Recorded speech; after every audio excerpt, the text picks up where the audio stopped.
Hello and welcome to another episode of French Letters. My name is Lee and this here is Tommy.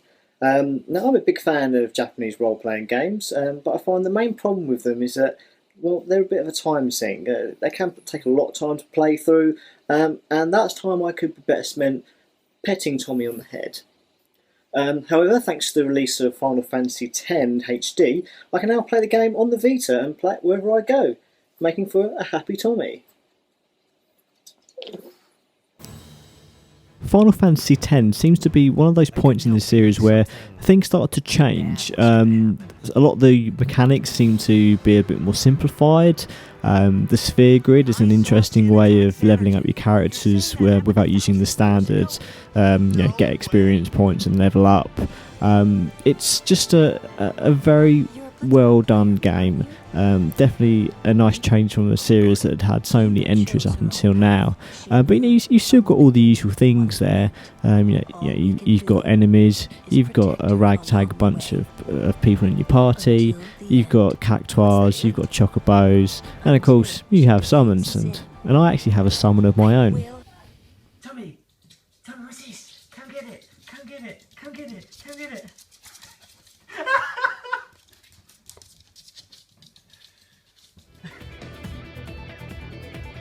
Anyway, the game itself works fantastically on the Vita. The graphics look great, the sound still sounds great. It's the whole game. It's a full-size PlayStation 2 RPG in the palm of your hand, and you can play it anywhere, which is just how RPGs should be played. And more importantly, I've now got more time at home to give Tommy tummy rubs.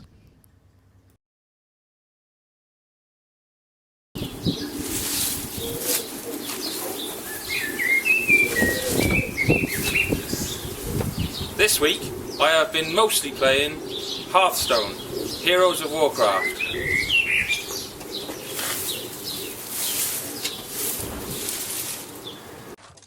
Here's the crazy thing, I've never played World of Warcraft. In fact, I'm kind of bizarrely proud that I've never played it in some weird universe where it's cool to shit on games that are wildly successful. Call of Duty. But Hearthstone's amazing.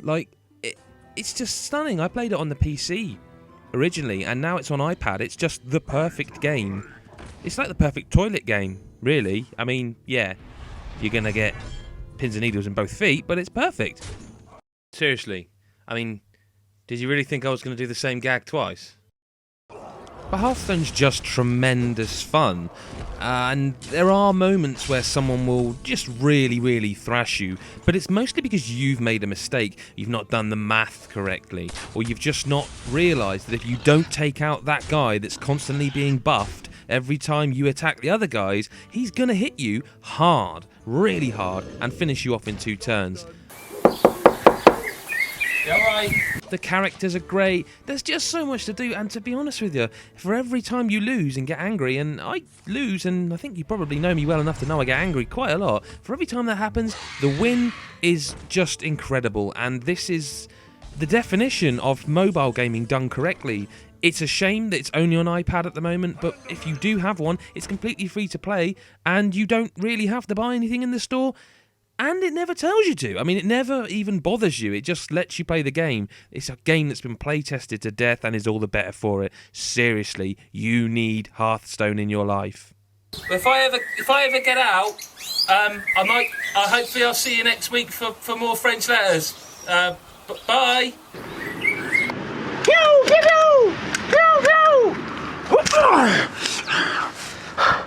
This week, I've mostly been playing Broforce. Red!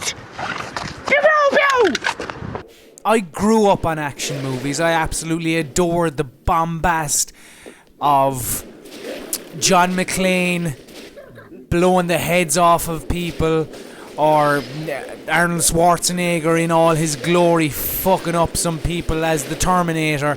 It was just, popcorn flicks for their time of the late 80s and kind of early to mid-ish 90s until they kind of became uncool and people didn't want to go see them anymore. Well, Broforce effectively takes all of those action heroes that you once held dear and puts them into this kind of Avenger type group that is going out and trying to kill all the terrorists effectively. In a way, it's like Team America the game, because it's just the Star Spangled Banner is all across the game. It's actually they kind of work as checkpoints. When you reach a checkpoint, you raise the flag. But there's an unbelievable list of characters in this. You have, as I said, you have the Terminator, who is called the Brominator. You have Will Smith's character from Men in Black, who is rechristened Bro in Black. You've Judge Dredd, who is Judge Bro.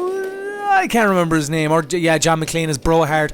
You have like just a massive list of people. MacGyver is in it as well. Some of these characters work more effectively than others, it must be said, because they all have a different arsenal available to them. You know, like say to take the Terminator for instance, he has a massive kind of a machine gun, kind of a Gatling gun, I suppose, that will actually like push him backwards. Whereas say Commando has a kind of a rocket launcher, basically. But it's just really, really good fun. Like, there is a bit of tactics involved as well. It's not just going in and just blowing up everything, although there is a certain element to that. Like, you're not exactly going to be going in and trying to take the stealthy approach, let's say. But at the same time, you do have to kind of survey your surroundings, because as your gun will blow the heads off of your enemies, equally it will kind of work as a tunneling tool, where you can actually go from left to right along the screen and actually take out, say, platform support, so your enemies will fall to their death and stuff like that. It's on early access. I don't know, I'm a bit iffy about the whole early access type of thing. However, I must say that my time this past week with Broforce has been just incredibly fun, and I'm looking forward to playing more of it, I must say. The absolute ludicrous nature of playing as somebody called B.A. Broakis makes Broforce a good early access game. Hooray!